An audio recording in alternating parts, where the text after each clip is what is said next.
Bonjour, je suis Oussam Hamza. Dans cette capsule, on va parler d'un phénomène encore sous-estimé, mais qui transforme déjà le marché du travail en profondeur. Les bots qui postulent automatiquement à la place des candidats. On va voir ce que c'est, comment ça fonctionne, pourquoi ça explose maintenant, et surtout ce que ça change réellement pour les entreprises. Ce sujet peut sembler futuriste, mais vous allez voir, c'est déjà une réalité concrète, et le phénomène s'accélère. Commençons par poser les bases. Les bots de candidature ne sont rien d'autre que des assistants automatisés capables de faire, à la place du candidat, toutes les étapes répétitives de la recherche d'emploi. Ils analysent des milliers d'offres, repèrent celles qui correspondent au profil, réécrivent le CV pour l'ajuster, génèrent une lettre de motivation et postulent automatiquement. Le candidat, lui, clique une fois. Ensuite, l'IA travaille pour lui, jour et nuit.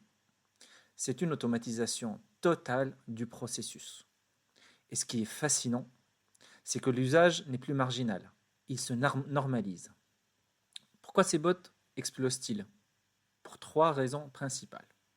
D'abord, parce que la recherche d'emploi est un processus long, frustrant, parfois démoralisant. Automatiser les candidatures devient une manière de réduire cette charge mentale. Ensuite, ces outils ne coûtent presque rien, quelques dizaines d'euros par mois pour envoyer des centaines de candidatures. Pour beaucoup, le calcul est vite fait. Et enfin, parce que l'IA est désormais un outil grand public. Un prompt, quelques secondes, et la candidature est prête. Quand on rassemble ces trois éléments, l'explosion paraît presque logique.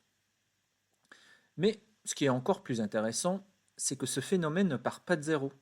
Il amplifie un comportement déjà bien installé, le one-click apply. Depuis plusieurs années, on observe, notamment dans les données que j'analyse avec les clients Data for Job, que de nombreux candidats postulent en un clic sans lire l'annonce. La lecture ne se fait que si l'entreprise répond. C'est un changement radical. Postuler n'est plus un engagement, c'est une exploration. Avec les bots, cette logique devient mécanique. Cela a un impact direct sur les entreprises.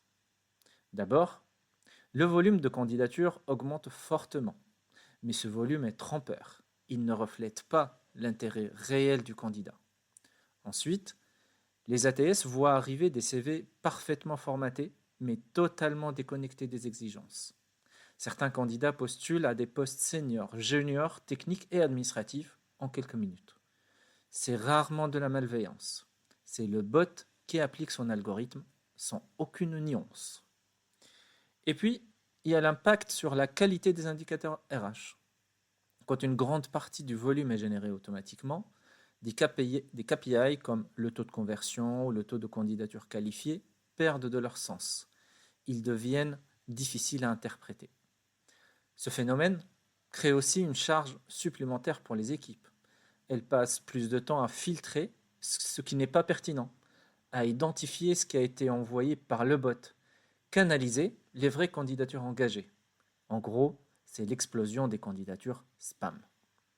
Alors, comment reconnaître qu'un bot a postulé?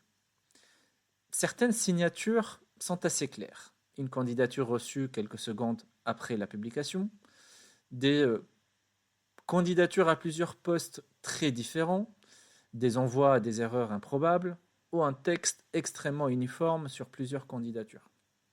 Parfois, il suffit d'une simple question envoyée par message pour faire disparaître le bruit. Le candidat ne sait même pas qu'il a postulé. Mais la question la plus importante n'est pas est-ce que c'est bien ou mal. La vraie question c'est est-ce que c'est surprenant? Et la réponse est non, pas du tout. Les recruteurs utilisent déjà l'IA pour sourcer, trier, filtrer, structurer les informations, envoyer des messages automatiques. Les candidats, eux, automatisent leur côté. C'est une forme de symétrie, de réciprocité. Le phénomène n'est pas moral, il est mécanique. C'est l'évolution naturelle d'un marché où le volume de candidatures nécessaire pour obtenir une réponse a explosé. Les candidats s'adaptent, ils automatisent ce qui devient trop lourd humainement. La question n'est donc pas de juger, la question est d'apprendre à naviguer dans ce nouveau paysage. Et c'est exactement ce que nous verrons dans la capsule suivante.